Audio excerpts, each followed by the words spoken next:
When I stumbled across a high school graduation in Gaza City, it was disorienting. I could have been in Southern California or suburban New Jersey. Eager, excited kids in their caps and gowns. We as a generation have so much to offer the world, even though others don't believe so. And then, a big dance party.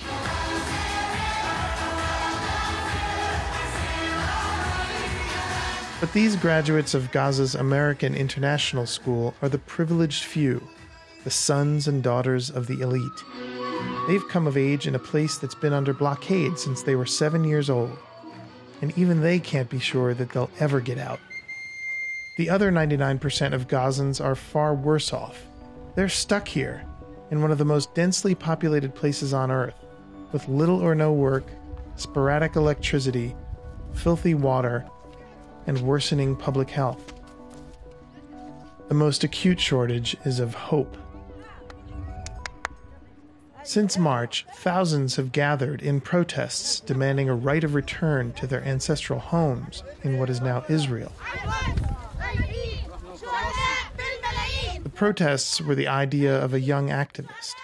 He imagined masses of people camping out peacefully along the Israeli fence that hems in Gaza, then knocking it over and walking across, making a point, if nothing else.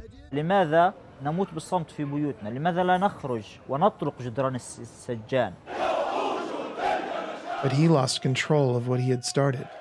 Hamas, the militant group that has run Gaza since 2007, took over. The demonstrations gave Hamas a way to put themselves on the side of their frustrated constituents and rage against a common enemy, Israel.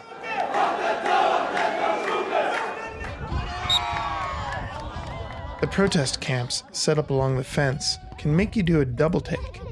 In parts, they look like a community festival, a carnival, a fair, like a distant cousin to Burning Man. Women prepare falafel sandwiches, barbers give haircuts and trim beards. Lip syncers and dancers perform in the shade. Actors ham it up playing cruel Israeli soldiers. Families come with their children. It all seems like fun, but closer to the fence, it looks more like a battle. The protesters, mostly young men, but some women and boys too, want to break through the barrier separating them from Israel. The soldiers are determined to stop them. Scores have been killed so far in Gaza. Thousands have been injured. Hamas calls the protests peaceful because nobody is firing rifles or rockets, they say. But Israel sees some in the crowds throwing grenades and Molotov cocktails. The protesters have organized themselves into teams. The rock throwers with their slings, the wire cutters who drag away coils of barbed wire. And the tire teams who collect and then burn tires to create a smokescreen against sniper fire. Other squads turn toys into firebombs. Rags soaked in gasoline are tied to frilly kites and sent flying toward Israel. Acres of farmland and forest have burned. Ambulance crews circle in a loop, waiting until they hear gunshots, and running when they see someone fall. Nearby, doctors and nurses in hospital tents tend to the wounded. What the protests can achieve is unclear. The organizers talk about increasing international pressure on Israel to lift the siege of Gaza. And it seems like nothing would do more to accomplish that than a tremendous body count. It's all meant to ramp up to a climactic conclusion over 2 days.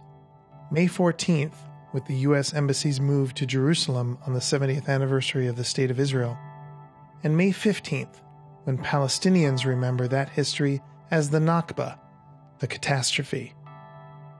The head of Hamas in Gaza, Yahya Sinwar, now says that the protests will continue indefinitely until, he says, we break the siege.